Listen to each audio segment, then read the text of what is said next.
दधाना करपद्माभ्यामक्ष मालाक मंडलू देवी प्रसीतु मई ब्रह्मचारिण्यनुत्तमा। नवरात्र पर्व के दूसरे दिन माँ ब्रह्मचारिणी की पूजा अर्चना की जाती है। साधक इस दिन अपने मन को माँ के चरणों में लगाते हैं। ब्रह्मा का अर्थ है तपस्या और चारिणी यानी आचरण करने वाली। इस प्रकार ब्रह्मचारिणी का अर्थ हुआ तप का आचरण करने वाली। भगवान शंकर को पति रूप में प्राप्त करने के लिए माता पार्वती ने घोर तपस्या की थी। इस कठिन तपस्या के कारण इन देवी को तपस्यारिणी अर्थात ब्रह्मचारिणी नाम से अभिहित किया। कहते हैं माँ ब्रह्मचारिणी देवी की कृपा से सर्व सिद्धि प्राप्त होती है। दुर्गा पूजा के दूसरे दिन देवी के इसी स्वरूप की उपासना की जाती है।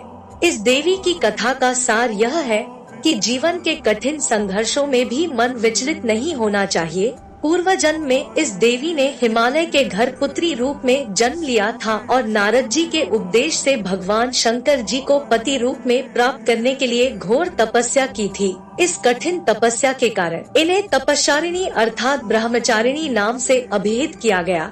1000 वर्ष तक इन्होंने केवल फल फूल खाकर बिताए और 100 वर्षों तक केवल जमीन पर रहकर शाप पर निर्वाह किया। कुछ दिनों तक कठिन उपवास रखे और खुले आकाश के नीचे वर्षा और धूप के घोर कष्ट सहे। 3000 वर्षों तक टूटे हुए बिल्व पत्र खाए और भगवान शंकर की आराधना करती रही। इसके बाद तो उन्होंने सूखे बिल्व पत्र खाना भी छोड़ दिए। कई हजार वर्षों तक निर्जल और निराहार रहकर तपस्या करती रही। पत्तों को खाना छोड़ देने के कारण ही इनका नाम अपर्णा नाम पड़ गया। कठिन तपस्या के कारण देवी का शरीर एकदम क्षीण हो गया।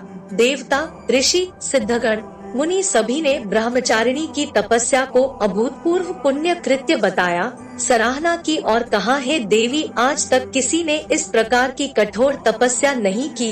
यह तपस्या तुम्ही से ही संभव थी।